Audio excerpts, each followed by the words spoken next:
Ini adalah penjara dengan perlakuan terbaik yang pernah saya lihat. Setiap hari, narapidana mendapatkan berbagai macam makanan. Dan setiap hidangan melewati pengawasan ketat dari koki terbaik, untuk memastikan rasa dan kualitas makanan. Jika Anda mengira penjara ini terlalu manusiawi, Anda salah besar. Karena apa yang terjadi selanjutnya akan mengguncang pemahaman Anda. Seorang pria terbangun, menemukan dirinya sudah berada di dalam penjara. Di seberang ada seorang tua duduk di sana. Pria itu menyadari bahwa ini adalah penjara bertingkat dengan lift. Ketika dia melihat ke bawah, dia tidak bisa melihat ujungnya sama sekali. Tiba-tiba, orang tua itu mengeluarkan bantal, berlutut di tepi lorong. Pria itu dengan heran melihat gerakan orang tua itu. Tiba-tiba, suara alarm terdengar. Meja besar penuh dengan makanan turun dari langit. Tanpa ragu, orang tua itu langsung mengambil makanan dan makan dengan lahap. Pria itu melihat sisa-sisa makanan di meja. Dia tidak memiliki nafsu makan sedikit pun. Apakah ini masih bisa dimakan oleh manusia? Ketika dia mengangkat kepalanya dan melihat ke atas, dia baru menyadari. Dia sekarang berada di lantai 48. Setiap lantai di sini memiliki 2 narapidana. Artinya, makanan ini sudah disentuh oleh 94 orang di atasnya. Orang tua itu memandang pria itu dan berkata, "Jangan memandang, cepatlah makan. Ini hanya 1 kali makan dalam sehari. Kalau tidak, kamu akan kelaparan." Setelah berbicara, mereka melanjutkan makan dengan lahap. Melihat pria tua makan dengan lahap, pria itu tidak tahan dan mengambil 1 apel yang terlihat cukup bersih. Dia memasukkannya ke dalam saku dan berencana untuk menyimpannya untuk dimakan saat lapar. Pada saat itu, alarm berbunyi. Platform mulai turun. Tapi tidak lama kemudian, pria itu menyadari bahwa suhu di dalam ruangan mulai meningkat. Orang tua itu memberitahunya, suhu lampu akan terus meningkat. Karena hanya saat platform berhenti di sini mereka bisa makan. Menyembunyikan makanan akan membuat mereka mati terbakar. Pria itu ketakutan dan segera melemparkan apel itu ke bawah. Keesokan harinya, meskipun pria itu sangat lapar, dia masih tetap memegang prinsipnya. Dia tidak mau makan sisa-sisa makanan itu. Kemudian, pria tua itu memberitahunya lagi, "Kamu seharusnya bersyukur berada di lantai 48. Setidaknya kamu masih bisa kenyang. Lantai di sini akan berubah secara acak setiap bulan." Bulan lalu, dia berada di lantai 132. Jangan bicara tentang makanan. Bahkan piring pun tidak bisa dijilat. Jika berada di lantai terbawah selama 2 bulan, tidak mungkin untuk bertahan hidup. Mendengar ini, pria itu dengan polosnya berpikir, jika semua orang bisa makan dengan porsi yang ditentukan, maka semua orang bisa bertahan hidup. Pria tua itu menasihatinya untuk tidak berpikir terlalu jauh dan membuang-buang kata-kata.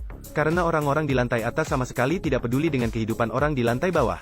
Mereka tidak buang air besar di makanan. Bersyukurlah atas itu. Pada hari ketiga, pria itu sangat lapar. Dia hanya bisa mengambil makanan dan mulai makan. Baru saja selesai makan, tiba-tiba, mayat jatuh dari lantai atas. Pria itu ketakutan. Orang tua itu mengatakan kepadanya jangan takut. Karena seringkali orang tidak tahan kelaparan dan bunuh diri dengan melompat dari gedung. Platform ini perlahan-lahan turun. Ada seorang wanita duduk di atasnya. Pria itu bertanya dengan perhatian apa yang terjadi padanya. Wanita itu hanya melihat pria itu sekilas dan tidak berkata apa-apa. Orang tua itu mengatakan bahwa setiap bulan dia turun mencari anak perempuannya. Kemudian platform terus turun. Baru saja sampai di lantai bawah. Wanita itu ditarik ke bawah platform oleh 2 pria yang kejam. Pria itu tidak tahan melihatnya. Dia ingin turun dan menyelamatkannya. Tapi tempat ini terlalu tinggi, dia tidak berani turun. Tidak lama kemudian, hati pria itu menjadi tenang. Dia melihat wanita itu naik ke platform lagi. Dia membunuh kedua pria yang menyiksa wanita itu. Dalam hari-hari berikutnya, mereka makan dan minum bersama. Waktu berlalu begitu cepat.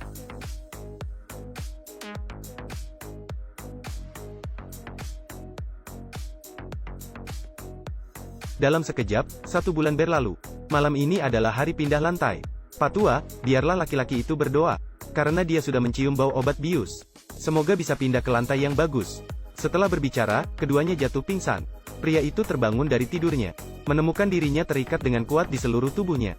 Tidak peduli seberapa keras dia berjuang, dia tidak bisa melepaskan diri.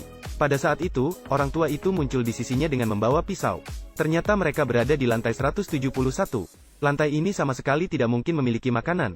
Tidak ada meja makan yang muncul. Tidak mengherankan. Tidak ada sisa tulang di atas meja makan. Orang tua itu memberitahu pria itu, "Kamu masih muda dan kuat. Tidak ada masalah jika kamu lapar selama 1 atau 2 hari. Tapi jika kamu lapar terlalu lama, tidak bisa dihindari akan menjadi gila." Dia khawatir pria itu akan menyerangnya. Dalam situasi ini, entah memakan orang, atau menjadi dimakan. Orang tua itu berkata lagi, "Jangan takut. Saya tidak akan membunuhmu untuk sementara waktu. Untuk menjaga kesegaran daging. Tunggu seminggu kemudian. Saya akan memotong sepotong daging dari tubuhmu setiap kali." Pria itu memintanya untuk tidak melakukannya. "Kita bisa bertahan dengan minum air selama sebulan. Tapi orang tua itu akan keluar dari penjara dalam 2 bulan. Jika bulan depan mereka pindah ke lantai dasar lagi, apa yang harus dilakukan? Orang tua itu tidak akan mengambil risiko yang tidak pasti. Sebuah minggu berlalu dengan cepat. Ketika orang tua itu memotong sepotong kecil daging pria itu, wanita itu turun perlahan dari platform sebelumnya. Mungkin karena dia ingin membantu wanita itu sebelumnya.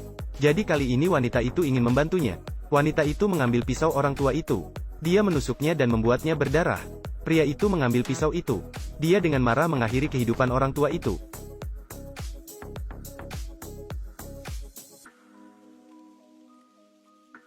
Ketika pria itu bangun lagi, dia melihat wanita itu sedang makan daging orang tua itu. Ketika dia melihat pria itu sadar, wanita itu memberi pria itu segelas air untuk diminum. Kemudian dia melanjutkan perjalanan untuk mencari putrinya. Waktu berlalu satu hari demi satu. Pria itu akhirnya tidak tahan kelaparan. Dia merangkak ke arah mayat orang tua itu. Dengan bergantung pada mayat orang tua itu, dia bertahan selama sebulan. Kali ini dia sangat beruntung. Dia mencapai lantai 33. Tahanan kali ini digantikan oleh seorang wanita. Wanita itu memberitahunya, dia sebelumnya bekerja di penjara ini. Penjara ini disebut pusat manajemen diri vertikal. Di sini ada total 200 lantai. Jika para narapidana dapat menerima porsi makanan yang sama, makanan dapat mencapai lantai terbawah. Semua orang dapat bertahan hidup. Pria itu juga memiliki pemikiran yang sama. Namun setelah 2 bulan sebelumnya, pria itu sepenuhnya mengubah pikirannya. Dia akan merasa puas jika bisa keluar hidup-hidup. Namun wanita itu yakin bahwa dia bisa mengubah situasi. Orang-orang ini pasti akan bersatu dengan sendirinya. Maka dia setiap hari tetap membagi makanan dalam porsi yang sama. Kemudian mencoba meyakinkan orang-orang di tingkat bawah. Namun orang-orang di bawah hanya sibuk makan dan minum dengan rakus. Mereka sama sekali tidak peduli padanya. Wanita ini sangat mirip dengan dirinya saat pertama kali masuk. Pria itu tidak tahan melihatnya lagi. Maka dia mengeluarkan ancaman. Setiap hari saya akan mencoba resep makanan wanita ini. Saya akan mencoba resep makanannya. Nikmati resep makanannya sepenuhnya. Apakah kamu mendengarnya? Setiap hari saya akan mencoba resep makanannya. Saya akan menikmati resep makanannya sepenuhnya. Apakah kamu mengerti? Wanita itu berbicara kepada pria dan itu mempengaruhinya. Mereka mulai berdiskusi dan membujuk orang-orang di atas. Pria itu tahu bahwa orang-orang di atas tidak akan mendengarkannya. Karena Oli tidak mungkin membawanya ke atas. Mendengar wanita itu mulai menyesal. Dia telah bekerja di sini selama 25 tahun. Dia selalu berpikir bahwa semua orang akan bersatu dengan sendirinya. Sungguh tidak terduga akan menjadi seperti ini sekarang. Sekarang dia menderita kanker dan hidupnya tidak lama lagi. Dia ingin mengubah situasi di sini sebelum dia meninggal. Dalam waktu singkat, 1 bulan telah berlalu.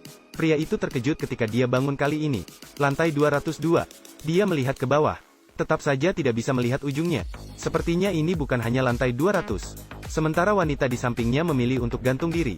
Melihat peralatan makan yang kosong di atas meja, dia tahu apa yang akan terjadi selanjutnya. Entah mati kelaparan atau hidup dengan menggunakan mayat wanita itu. Entah mati kelaparan atau hidup dengan menggunakan mayat wanita itu. Dia tidak ingin hidup seperti binatang. Selama beberapa hari berikutnya, dia bertahan dengan makan dan minum sedikit untuk menghilangkan rasa lapar. Waktu berlalu 1 hari demi 1 hari. Akhirnya, tubuh yang lapar mengalahkan akal sehat. Dia tidak tahan lagi dan hanya bisa merangkak ke mayat wanita itu. Kali ini pria itu sampai di lantai ke-6. Teman sekamarnya digantikan oleh orang baru bernama Xiao Hei. Xiao Hei membawa seikat tali di punggungnya. Dia ingin orang-orang di lantai atas menariknya ke atas. Dengan cara ini, dia bisa naik 1 lantai demi 1 lantai hingga mencapai lantai atas untuk melarikan diri. Orang-orang di lantai 5 menyetujui permintaannya. Namun saat dia hampir naik, orang-orang di lantai atas tiba-tiba melepaskan tangannya. Mereka bahkan menariknya ke arah wajahnya dengan keras. Terlihat bahwa Xiao Hei hampir jatuh. Seorang pria menyelamatkannya dengan cepat. Ternyata orang-orang di atas sengaja menggodanya. Xiao Hei dengan marah mengutuk mereka sampai ke generasi ke-18. Makanan segera tiba. Makanan di lantai ini sangat melimpah. Hampir tidak ada yang tersentuh. Setelah makan sebentar, platform perlahan turun. Pria itu menyadari, orang-orang di lantai 7 mulai membuang-buang makanan. Maka mereka berdiskusi dengan Xiao Hei untuk mengubah situasi di sini. Setelah perhitungan kasar olehnya, sepertinya ada 250 lantai di sini. Asalkan mereka mengikuti platform ini, mereka dapat mendistribusikan makanan secara merata ke setiap lantai di bawahnya. Maka semua orang dapat bertahan hidup. Keduanya setuju dengan cepat. Kemudian mereka melepas papan tempat tidur, mengambil tongkat besi, berdiri di atas platform dan turun sepanjang jalan. Dalam tekanan yang kuat dari keduanya, 50 lantai pertama tidak diizinkan untuk makan. Jika ada yang tidak patuh, mereka akan menggunakan kekerasan untuk menindas. Hingga lantai 51, keduanya mulai mendistribusikan makanan kepada semua orang. Di tengah perjalanan, mereka bertemu dengan seorang orang tua. Orang tua itu mempertanyakan mereka berdua, apakah dengan cara ini kalian bisa berhasil? Bahkan badan pengelola paling atas pun tidak akan tahu. Untuk menyampaikan informasi ini kepada badan pengelola, maka harus menyimpan satu hidangan yang utuh. Akhirnya dikembalikan ke lantai atas dalam keadaan utuh. Keduanya langsung tersadar, dan menjadikan gua susu yang utuh sebagai objek perlindungan utama. Keduanya mengikuti platform hingga mencapai lantai 202. Keadaan di sini sungguh tidak bisa dilihat langsung. Hampir setiap lantai ada mayat. Pada saat itu, pria itu melihat wanita yang pernah menyelamatkannya dibunuh oleh dua pria besar. Pria itu langsung menyerang, melawan pria besar dengan pukulan yang keras. Si hitam menendang pria besar yang memegang pisau, namun tidak sengaja terluka oleh pria besar dengan pisau. Setelah pertempuran sengit, meskipun berhasil membunuh dua pria besar, namun mereka berdua sudah sangat lelah, luka parah. Mereka terus melanjutkan dengan tubuh yang lelah. Tidak lama lagi mencapai lantai 250. Platform masih terus turun. Makanan di platform sudah habis dibagikan. Mereka menjaga satu-satunya sumber makanan dan terus turun. Akhirnya platform berhenti di lantai 333. Sepertinya ini adalah lantai terbawah. Mereka menemukan seorang gadis di bawah tempat tidur. Mereka tidak percaya. Ternyata dia adalah anak perempuan wanita itu. Sayangnya wanita itu tidak bisa menemukan anaknya lagi. Mereka baru saja meninggalkan platform untuk menyelamatkan gadis itu. Tiba-tiba platform turun lagi. Dan di bawahnya adalah ruang yang gelap gulita. Mereka melihat gadis itu sangat lapar. Mereka memberikan satu penjaga, siap untuk membawa gadis itu ke sumber makanan di lantai teratas. Keesokan harinya saat bangun, pria itu menemukan bahwa si kucing hitam telah mati karena kehilangan terlalu banyak darah. Maka dia membawa gadis itu turun ke dasar yang gelap. Kemudian dia membiarkan gadis itu naik dengan platform ke lantai teratas. Sementara dia sendiri pergi ke jurang kegelapan.